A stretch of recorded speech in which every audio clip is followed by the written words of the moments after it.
Pues aquí en Telemedina no solamente hablamos de toros, ni hablamos de galgos, ni hablamos de procesiones, ni hablamos de cultura. Hablamos prácticamente de todo, incluso nos atrevemos a hablar de economía. Y nos atrevemos a hablar de economía porque contamos con una persona que, como siempre digo, merece la pena conversar por la facilidad con la que trata los temas tan complicados como la economía. Y nosotros que Miguel Ángel López Mendo. Miguel Ángel, buenas noches. Hola, buenas noches, Javier. Digo, hablamos de una cosa tan difícil de explicar y tan complicada como es la economía, y lo hacemos, yo entiendo, que para que todo el mundo les llegue el concepto, y es un poco el éxito de estas entrevistas, Miguel Ángel. Sí, es verdad que la palabra economía puede que asusta, ¿no? Porque lo asociamos con cifras y rollos y tonterías.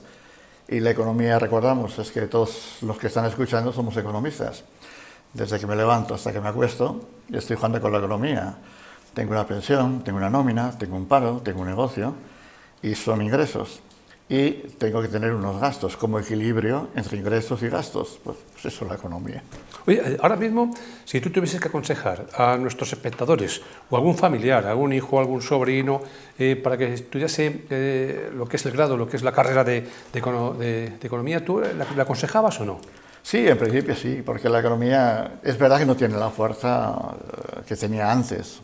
Por ejemplo, en la Facultad de Valladolid, en el año 92, había 7.000 alumnos, hoy hay 2.000 y pico. Es verdad que por todos los cambios que ha habido en los bancos, que hay unas grandes restricciones de personal, porque antes en las capitales de Castilla y León había esta escuela de empresariales, no había facultad de económicas. Entonces, cuando tú, por ejemplo, no sé, pues en Burgos acababas esta escuela de empresariales, si querías hacer económicas tenías que ir a Valladolid. Y por eso era un conglomerado, ¿no? Y es verdad que ha caído un poquito el tema, pero bueno, la economía siempre tiene salidas, porque las economías son empresas, son bancos, y tiene que haber empresas si queremos comer todos los días. Por eso la economía sí es importante, igual sí.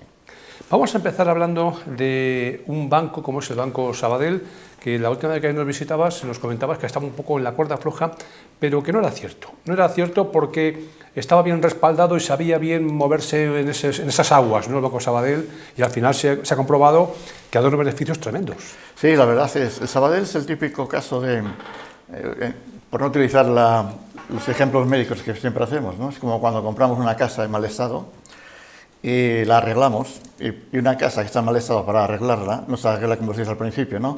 Un poco de pintura, no, una casa que está mal, para arreglarla, estirarla y luego hacerla. Es verdad que no hay cosa más a veces dificultosa que hacer obras en casa, porque es muy incómodo, ¿no? Pero qué bonito que después queda una casa cuando la hemos arreglado bien. ¿El Sabadell qué era? El Sabadell es un banco pequeño, sale de Cataluña, se extiende por toda España, se dedica a comprar toda la basura que había por ahí, de cajas de ahorros de Alicante, etcétera, etcétera, etcétera, y se pilló las manos. Y en el 2020, justo con el COVID, el Sabadell estaba bastante mal. No lo indiqué aquí, porque por experiencia es muy delicado hablar de un banco que está mal en un medio público, porque a la gente el dinero es muy delicado, muy miedoso, y se te va a su banco a sacar el dinero, ¿no? Y estaba mal. Por eso el BBV, que los grandes bancos van como buitres carroñeros, van buscando toda la carroña por ahí, intentó comprar Sabadell. Y prácticamente porque es como cuando vamos a comprar un piso, ¿no? Si veo que el piso está bajo, decimos, coño, aprovechamos para comprar piso. Y el BBV intentó comprar el Sabadell en el 2020, cuando estaba a 20 céntimos. Y ya estaba hecho, pero cuando fueron a firmar, se echaron atrás. ¿Por qué? Porque, claro, el BBV era el que compraba, como el Sabadell estaba muy mal, pues lo quiso comprar a precios de ganga, ¿no? Y en segundo lugar, a la hora de firmar no se pusieron de acuerdo los cargos. Y claro, si el BBV, que es el grande, compra el Sabadell, los cargos del Sabadell desaparecen, ¿no? Y el Sabadell, pues mira, dijo no me fusione con el BBV, y vamos a empezar a hacer medidas. Somos una casa vieja que la vamos a arreglar. ¿Cómo? Tirándola. Se metió unas medidas que siempre en economía son muy populares. Había que cerrar sucursales, habría que despedir a miles y miles de trabajadores, porque había más trabajadores que clientes. Y había que hacer una serie de reformas. ¿Y qué pasa? Cuando en economía, sobre todo los que están en bolsa, cuando una empresa está muy mal, no les importe nunca que esté muy mal, y se meten medidas buenas para recuperarla, al margen de otros asuntos que hay que mirar, es una condición para comprar, porque es la época de los pelotazos. Fue el caso de Gamesa, ¿no? Estaba 90, por citar empresas de aquí, 90 céntimos, estaba al borde de la quiebra, le hicieron bien, se fue a 35 euros. El caso de Yastel, la operadora, estaba a 20 céntimos, lo hicieron bien, a 15 euros, ¿no? Y el Sabadell, evidentemente, estaba a 20 céntimos, se meten medidas muy buenas y hoy estaba a 2,50. En estos 3 años ha dado casi un 1000% de rentabilidad. ¿Por qué? Porque evidentemente primero suben las bolsas y después sube la economía. ¿Qué ha pasado? Que ayer informaron del gran crecimiento, bueno, todos los bancos, por supuesto, ¿no?, que ha tenido el Sabadell con la situación que estaba. Por eso es el típico Sabadell, la empresa que estaba muy mal, se le metió medidas buenas y evidentemente. ¿Qué va a ocurrir? Al principio, al final, el Sabadell intenta defenderse de que el BBV no se quede con él. Los que nos están viendo ven las cantidades de anuncios por ahí de accionistas al BBV, de accionistas al Sabadell. La última operación volvió otra vez, lo tenía en Alicante, la sede, lo ha vuelto otra vez a Cataluña para una cuestión política. Y supongo que al final el BBV se quedará con el Sabadell, pero tendrá que pagar más, ¿eh? Pero es un ejemplo que comentamos aquí, ¿no? Las medidas, para que sean buenas, tienen que ser impopulares. Y una empresa que está mal y no mete medidas, tarde o temprano se va a la quiebra. Tenemos una empresa que no está en bolsa, pero como ejemplo popular, Correos. Correos es una empresa que está en la quiebra. Bueno, lleva años en quiebra, ¿no? ¿Por qué? Porque no se ha adaptado a las cosas nuevas que venían y tenían más empleados que clientes. Y por tanto, como es una empresa pública, nadie se atreve a hacer nada. Y ahora, lo típico, ¿no? Pues inyectar dinero y dinero y dinero para sacarla adelante, pero son parches. El Banco Sabadell estaba en Cataluña. Con todo lo que ocurrió con bueno, pues aquel referéndum que hubo empresas que abandonaron Cataluña, una de ellas fue el Banco Sabadell. Sí. ¿Lo hizo precisamente por esto que estás comentando o lo hizo por temas políticos? Bueno, no, bueno, el tema del proceso fue general, ¿no? Porque claro, el Sabadell, aunque es de Sabadell, pero ya el Sabadell es nacional. Compró la Caja de Ahorros de Alicante, compró en Galicia, ahora ya es nacional. Compró el Banco Atlántico, que era de Rumasa, que es Andalucía sobre todo, ¿no? ¿Y qué pasa? Que ya el Sabadell no se le quiere que se identifique con Sabadell, con Cataluña, se identifique a nivel nacional y con el tiempo a nivel internacional. Y esto lo hicieron las empresas, lo hizo la Caixa, porque ya la Caixa, sí, la Caixa es de Barcelona, pero ya es nacional, todavía no internacional, pero nacional. Compró, que era su objetivo, la Caixa su objetivo siempre fue Madrid. Porque la Caixa es como el Santander, ¿no? Van a por caza mayor, ¿no? Lo que pasa es que la Caixa es una caja, ¿no? No es un banco. No es un bueno, banco. ahora es banco. Ahora es banco, ahora ya. Es banco. A raíz de la crisis, ya todos los bancos, Unicaja, la de aquí, es un banco que está en bolsa. O sea, ya sean todo bancos. Entonces, las Sí. cajas ya han desaparecido. Claro, quedan las cajas de ahorros de, ¿cómo se llaman estas? Las rurales. Da una caja por ahí suelta, pero ya casi todas son bancos, sí. Y por eso Sabadell lo que hizo, como la Caixa, como todos, ¿no? Para no verse perjudicado por la imagen, porque claro, la gente, cuando la Caixa, por ejemplo, compró la Caja Municipal de Burgos, pues la Caja Rural de Burgos se encontró con cantidad de clientes que venían de la Caja Municipal de Burgos. ¿Por qué? Porque no les gustaba que una caja catalana se hubiera quedado con la Caja de Burgos. Por eso, el marcharse de Cataluña por el proceso era porque no crear esta muy mala imagen y que la gente, más los bancos les cuesta muy poquito, ¿eh? Una empresa, decíamos, para que quiebre, tiene que pasar mucho tiempo. Un banco para que quiebre son 10 minutos. La gente se asusta, saca su dinero y adiós banco. Y por eso fue una operación de imagen, sí, sí. ¿Ahora mismo sería buen momento para invertir en el Banco Sabadell o no? Sí, sí, ahora los bancos, hombre, ya es un 1000% el que ha subido, ¿no? Ya son más otro 1000% no puede subir. No. Y más y me cuando posiblemente llega una fusión con el BBV, una fusión, una compra, y esto llevará más tiempo. Pero bueno, por el momento es a nivel general, ¿eh? Los bancos se están comportando muy bien. Fíjate que los bancos desde la crisis del 2007 no levantaron cabeza. Han levantado cabeza con el COVID, o sea, 13 años. Los bancos han tardado 13 años en recuperarse, y los que están en bolsa se acordarán que no hace mucho el BBV, que hoy está a 12, estaba a 1 euro, a 2 euros, el Santander igual. ¿Por qué? Porque lo pasaron muy mal. Y es, curiosamente, por una serie de factores, a raíz del COVID, del 2020, es cuando empieza. Lo que pasa, Miguel Ángel, cuando ya está uno más tranquilo con el dinero que tiene en bolsa, de repente llega la guerra de Ucrania. Y otra vez, inestabilidad, y ya crea cierto miedo para decir, hombre, para dar un paso atrás, ¿no? Los pequeños inversores o pequeños accionistas. Sí, sí, es que por eso la economía, digo, es como la medicina, ¿no? Ahora estamos bien de salud, nos hace una analítica, estamos perfectos, dentro de 2 días que me duele la oreja, no sé por qué, vas a la analítica y te encuentran cualquier cosa, ¿no? Y esto en la vida normal, en la medicina lo entendemos, la economía es igual. ¿Por qué? Porque el cuerpo es un ser humano que está vivo, ¿eh? Y una vez estamos mejor, otra vez cambiamos con los años, etcétera, etcétera, etcétera, etcétera. Cuando tenemos 5 años no tenemos nada que ver con 15, cuando tenemos 15 no tenemos que ver nada con 40, y cuando tenemos 90, sobre todo los hombres, volvemos otra vez a los 4 años, ¿eh? Por tanto es un cambio tremendo. La economía es igual, la economía es el dinero y siempre hay cosas buenas que ayudan a que la economía vaya bien, y hay cosas malas, que son guerras, que son conflictos, de todo tipo, claro. Ahora mismo, ¿qué bancos son fiables? Por ejemplo, ¿el BBV es un banco no, fiable? No, los bancos en España son todos fiables. Todos fiables, ¿no? Todos fiables. O sea hombre, siempre hablamos de la medicina, mañana uno se puede poner enfermo, ¿no? Pero vamos, desde la crisis del 2007 que metieron mano, recordamos que había, no recuerdo ahora, 40 o 50 y han quedado media docena. Y todavía son demasiados. Sí. Pisos de alquiler. Estamos viendo que, por ejemplo, sin ir más lejos, ayer domingo hubo una concentración, una manifestación, y los bancos tienen ahí muchos pisos que son en su propiedad, que ni los alquilan, ni... Bueno, en principio los bancos no tienen pisos.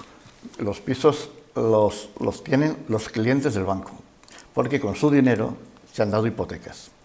Como las hipotecas no se han podido pagar, la banca se ha quedado con ello. ¿Por qué? Porque la banca tiene que vender esos pisos para recuperar el dinero, no de ellos, de los clientes. Porque si no recupera, le pasó a Banesto en los 90, dio créditos cuando no debía, se fue a la quiebra, porque no pudo recuperar ese dinero.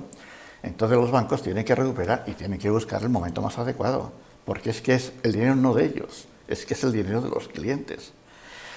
¿Qué soluciona? El problema no es, además lo dijo ayer la presidenta de Santander, ¿no? Que la banca no era problema en los créditos, en los pisos. Los pisos no tienen más que un problema, que ya es gordo, y es que no hay pisos. Ese es el gran problema. Así como en la crisis anterior, los pisos, ya sabes, se dispararon por la enorme demanda. Yo no me acuerdo, creo que se construían 700.000 pisos cada año, porque había mucho piso, y nos emborrachamos con los pisos y saltó por los aires, ¿no? Ahora el problema es por qué sube tanto los precios. Entonces subían mucho los precios por la demanda. Tú querías un piso por 10, lo vendías por 15, lo comprabas por 15, lo vendías por 20, porque había mucha demanda. Ahora, ¿por qué suben los pisos? Porque no hay. No hay. Primero no hay porque la crisis del 2007 se pasó muy mal. Fíjate que se paró. Mucha gente que se dedicó a la albañilería tuvo que ir a otra profesión. Estudiantes que iban a estudiar arquitectura, es que pensaban que ya no se iba a construir pisos en la vida, ¿no? Y por tanto se quedaron parados. Ha costado los pisos en España hasta el 2015, no podíamos hacerlos, y no hay pisos. Y sin embargo hay una enorme demanda. Hay mucha gente que quiere vivir, que quiere pisos, personas de aquí, de España, personas que vienen de fuera, y claro, hay poca oferta, hay mucha demanda, pues automáticamente sube. ¿Cuál es la solución? Y no hay más. Y no es que los gobiernos metan medidas, porque cada vez que el gobierno mete una medida, sube los pisos. Eso es matemático, ¿eh? ¿Por qué? Porque no quieren ver la realidad. ¿Y la realidad qué es? Que tiene que haber más pisos. Y para que haya más pisos tiene que haber, lógicamente, que haya más público-privado, que haya más ofertas de suelo, que se quite la maldita burocracia para que el piso se construya lo antes posible. Y, lógicamente, que ahora el problema cuál es, el piso, el alquiler. El alquiler era siempre una de las inversiones más arriesgada que tenía una persona que tenía un piso. Porque cuando alquilabas un piso antes, te la jugabas, o porque no te pagaban, o porque destrozaban el piso. Ahora lo mismo, te la arriesgas porque no te pagan, porque te destrozan el piso, o porque se te mete un ocupa y no se marcha. Y se lo saben todo. ¿Y qué pasa? Mientras que no des esta tranquilidad a los constructores y a los dueños de los pisos, de que no se te van a meter nadie, etcétera, etcétera, etcétera, etcétera, tendremos este problema. Y cuando se dice, vamos a limitar el precio, cada vez que se dice limitar, automáticamente sube el precio de los pisos. Y esto el gobierno, evidentemente, lo sabe. Miguel Ángel, Barcelona ha comprado un edificio, el edificio por sola por 9,2 millones de euros. ¿Esto está bien por parte del Ayuntamiento adquirir un inmueble para que viva la gente, Bueno, ahí vecinos? creo que ha sido por una presión política. Fíjate que pasa a nivel nacional, ¿no? Los partidos hoy no tienen mayorías. Estamos hablando, Barcelona no sé cómo está, el gobierno del PSOE, no sé con qué porcentaje. Entonces los socios pues le han presionado para no sé qué. Estoy seguro que el gobierno del PSOE de Barcelona no estaría de acuerdo con esa compra, pero cuando tienes unos socios que te están chantajeando, si quieres que te ayude, tienes que hacer esto, pues están cayendo. Cuando se hace por motivos económicos, todo es bueno. Cuando las cosas se hacen por motivos políticos, esto al final lo acabas pagando, y es el caso del Barcelona. Si ha sido por la presión de sus socios, sí. Por eso no es correcto, pero bueno, es una presión. Estamos hablando de Alemania. Alemania, que parece que es esa locomotora de Europa, siempre que hemos dicho, bueno, pues Alemania es el ejemplo a seguir. Y ahora mismo, pues yo creo que ejemplo poco, ¿no? Sí, fíjate que así como a nivel español vamos bien. ¿Y esto por qué vamos bien? Esto los que están en bolsa lo tienen que tener en cuenta. Eso es una regla. Cuando la economía mundial va bien, España, los mejores. Cuando la economía mundial va mal, España, los peores. Esto es matemático. Y esto no es de ahora, esto es de la época de Atapuerca. ¿Qué pasa? Europa iba bien, había dos problemas. Inglaterra, por el tema del Brexit y todo esto, y claro, el motor de Alemania, de Europa, que es Alemania, está mal. Y a Alemania le ha afectado varias cosas. Le ha afectado la guerra de Ucrania, le ha afectado China, porque claro, Alemania es eminentemente industrial, no puede competir con China. Fíjate que el tema de los coches, creo que fue Volkswagen, anunció de marcharse de Alemania, y lo está pasando muy mal. Y luego lo estaba pasando muy mal, creo que lo dijimos aquí, porque tiene un gobierno que es el menos adecuado para la economía, que era socialdemócratas, verdes y liberales. ¿Qué pasa? Socialdemócratas en Alemania son muy variopintos. Estaban chantajeados, como aquí en este caso, por los verdes. Los liberales eran buenos, en economía son muy buenos, pero ¿qué pasa? No pintan nada. ¿Y qué ocurría? Que dije, y el tiempo ha dado la razón, tarde o temprano saltaría por los aires este gobierno, y ha saltado por los aires. Ahora, ¿qué pasa? Que aunque Alemania está mal, está ya a punto de dar una vuelta, seguramente de recuperar, por el tema industrial y porque ya se espera otro gobierno distinto. Un gobierno que ha anunciado, veremos después, que va a meter grandísimas reformas económicas para que Alemania otra vez vuelva a la senda, porque Alemania era un desastre. Lo de los verdes está muy bien, pero para jugar a la universidad, a la política, ¿no? Pero no para que 90 millones de alemanes coman todos los días, ¿no? Y por eso, posiblemente Alemania otra vez comience a recuperar. Es verdad que Europa no acaba de rematar, fíjate, con diferencia a Estados Unidos, ¿no? Los Estados Unidos no se atreven a bajar los tipos de interés porque su economía está muy caliente, tiene un empleo terrorífico, y como bajen los tipos de interés, la gente compra más, se crea más empleo, más suben los precios. Y sin embargo, en Europa no tiramos todavía. El otro día bajó la Unión Europea los puntos de interés. Ayer, el viernes, creo que bajó Inglaterra. Y por eso Alemania, en principio, que es la gran locomotora que nos hace falta, parece que comienza a recuperarse y hay una gran aceptación de que el gobierno nuevo que entre haga reformas serias. ¿Sí? Miguel Ángel, estos partidos que se acercan a la extrema derecha y que van llegando a prácticamente, bueno, iba a decir al mundo, ¿no? Pero sobre todo a Europa, en Argentina tenemos el caso con Milei. ¿Qué te parece? ¿Esto puede reactivar la economía o puede perjudicar? Bueno, en principio, desde el punto de vista económico... Hablamos aquí desde el punto de vista económico. Económico, sí. Mira, una cosa es cuando estás en la oposición, que te dedicas a decir gilipolleces y estas cosillas, y otra cosa es cuando gobiernas. Y cuando gobiernas, eres realista. Cuando estás en la oposición, bueno, voy a hacer no sé qué. Ahora, cuando llegas al gobierno, evidentemente es realista. ¿Qué pasa con estos partidos más extremistas? Cuando estaban en la oposición, decían de todo. Cuando han gobernado, no, vamos a hacerlo bien. El caso, fíjate que lo podemos juntar con el Sabadell, se me olvidaba, con Gamesa. Una empresa que está mal o un país que está muy mal y se meten medidas buenas, evidentemente, bien, tenemos el caso de Argentina. Argentina es un país potente, una gran potencia, pero que el cerebro lo tienen en los pies. Y por tanto, una pobreza, golpes de Estado.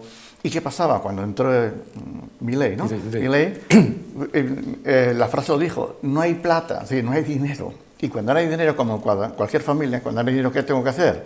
Dejar de gastar y buscar ingresos. ¿Qué ha hecho Argentina? Vamos a dejar de gastar. Está de maravilla. Se está recuperando Argentina, ya los bancos, algunos españoles están dando un 500% en Argentina, porque cuando una empresa está muy mal y se meten medidas. Claro, ¿el problema cuál es? Es que no se sabe qué medidas hay que meter. La economía está inventada ya, sabe para un ministro de Economía que lleva 4 años. El problema, lo hemos comentado muchas veces, que las medidas económicas, para que sean buenas, son muy populares y tienen un fuerte castigo electoral.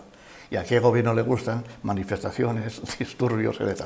Por eso, desde el punto de vista económico, por ejemplo, en Alemania es fácil que ¿cómo se llama? Los conservadores alemanes, para gobernar, tengan que echar mano de la extrema derecha. Pero en economía no asusta, porque al final son realistas. Hablamos de Donald Trump, la nueva era Trump. ¿Qué te parece? Bueno, ¿Cómo puede afectar a la economía? Eso es verdad, a Europa le va a venir muy bien, y a España también. ¿Por qué? Porque, fíjate, cuando comentábamos el último programa que hicimos, creo, y me preguntaste quién iba a ganar las elecciones, ¿no? Claro, no tenía ni idea. Pero había una cosa que dije, cuando venía para casa, estaba subiendo fortísimamente las criptomonedas. Porque las criptomonedas estaban apostando de que Trump iba a ganar las elecciones, como así fue, ¿no? ¿Y qué ocurre? Que Trump, como no se esperaba que iba a ganar, ha ganado. Y cuando un líder político no esperas que va a ganar y gana, al final arrasa. Le pasó, recuerdo la distancia, a Zapatero, ¿no? En el 2004 no daban que iba a ganar, le iban a echar del partido, vamos, de la líder. Gana, se hizo dueño del partido. ¿Qué pasó? Trump ha ganado las elecciones inesperado, se ha hecho dueño del Partido Republicano, ha arrasado en el Congreso, ha arrasado en el Senado y, por tanto, tiene todas las manos libres. ¿Qué ocurre? Desde el punto de vista económico, sobre todo para España, el miedo son los aranceles. Los aranceles, recordamos, son impuestos que los Estados Unidos ponen a los países para que los productos, por ejemplo, de España, que exportamos allí, salgan más caros. Y al ser más caros, no vendemos, y para vender ellos. Y esto asustó a las empresas europeas y españolas. Pero ¿qué pasa? Recordamos la diferencia. Trump es un empresario, un grandísimo empresario, nos parece de broma, es un grandísimo empresario. Fíjate qué diferencia, los americanos, el gobierno, algunos de los que forman parte del gobierno, directo e indirectamente, son empresarios de los mejores del mundo. Y esa diferencia con España, ¿no? Aquí en la política, hablo de gobierno, o se presentan o perroflautas o funcionarios, ¿no? ¿Por qué? Porque es muy difícil que un empresario, que un dueño de un despacho de abogados se dedique a la política. Se puede dedicar a la política municipal, porque le cuesta muy poco salir del despacho y el ayuntamiento, ¿no? Y, por tanto, no son tontos. ¿Y qué pasa? Los empresarios que están escuchando saben que lo que está haciendo Trump con los aranceles es negociar. Que para un empresario la clave es negociar con sus proveedores, sus clientes. Entonces, ¿qué pasa? Por ejemplo, está utilizando la economía con México, por ejemplo, y con Canadá. Y les ha pedido no sé qué, de las fronteras, de los emigrantes. Y dice, que no lo queréis hacer, plas, os subo los aranceles. El resultado ha sido extraordinario. Canadá y México dicen, sí, lo vamos a hacer. Automáticamente los aranceles dicen, bueno, hasta dentro de un mes no lo vamos a subir. ¿Qué ha pasado? Y las economías que tenían miedo por esto, y así lo indiqué en algunos medios, que era una cosa de negociación de ellos, que no era tan terrible los aranceles. Entonces, ¿qué va a pasar? ¿Por qué Europa le puede ir bien y por qué España? Europa se está convirtiendo, bueno, ahora que en Medina seguro va a hablar de la residencia de ancianos, ¿no? Se está convirtiendo en una residencia de ancianos, Europa, y se está convirtiendo en un parque temático. Queremos que no haya humos, que no haya coches, que no haya fábricas, que no haya cerdos, que no haya gallineros, porque se piensa que el dinero no sé de dónde viene. ¿Y qué pasa? Que ha prometido Europa hacer fuertes aranceles. ¿Y qué va a hacer Europa? Porque los seres humanos funcionamos o por palos o por estímulos, generalmente por palos. Como Trump ha amenazado a Europa, entonces los europeos dicen, sí, vamos a hacer medidas. ¿Qué vamos a hacer? Meter medidas contra la burocracia, porque es uno de los grandes problemas que tiene Europa. Porque es lo que nos impide ser competitivos con los Estados Unidos. Claro, Europa se está alejando de los centros económicos mundiales. Ahora la economía, por supuesto, está en Estados Unidos, está en China, está en Asia, está en India, no en Europa. Alemania amenazó con marcharse, la Volkswagen. Entonces Europa ha dicho, sí, vamos a meter mano a la burocracia. Y luego vamos a vamos a rebajar los impuestos sobre las cargas medioambientales. Porque es uno de los grandes problemas que tenemos en Europa. Queremos ser los grandes ambientales, no queremos que haya contaminación, rechazamos la energía nuclear, volveremos a por ella. Estamos metiendo, ya sabes que los coches tienen un enorme problema. No podemos competir con los coches de afuera, porque les estamos obligando a tener unas cargas, unos motores ambientales que no están dando resultados. No se venden coches nuevos, se están vendiendo los antiguos. Ahora, no sé si ha sido Porsche o Ferrari, ha dicho que va a hacer otra vez motores de combustión, porque lo eléctrico era un camelo. Entonces, ¿qué va a pasar? Que Europa lo que va a hacer es bajar esos impuestos, porque estos impuestos ambientales, en el caso de Medina, hizo mucho daño a los agricultores, ha hecho muchos daños a los ganaderos. Y cuando ya los ciudadanos que nos están viendo, vamos a la frutería, vamos a la carnicería, joder, cómo sube el pollo, cómo sube el cordero, cómo sube la fruta, en parte es por los enormes impuestos que se está metiendo a estos productos y por el tema ambiental. Y esto, la presión de Trump va a exigir a Europa que se ponga las pilas. Y una de las pilas es burocracia, limitarla y bajar los impuestos ambientales, ¿no? Y aunque esté la antigua ministra española de Medio Ambiente en Europa tomando las narices, evidentemente al final cederán. Por eso Trump le va a ir muy bien a Europa. El Brexit, Inglaterra de repente dice que se va, se fue, sí, sí. Y ahora como que quiere otra vez volver, ¿no? Dice que está lloviendo mucho y hay un paraguas en Europa que él no tiene ahora mismo. Sí, porque ¿qué te parece? Lo que pasa aquí es que el Brexit, fíjate que además lo propuso un líder conservador, porque pensaba que no iba a salir, por eso lo propuso.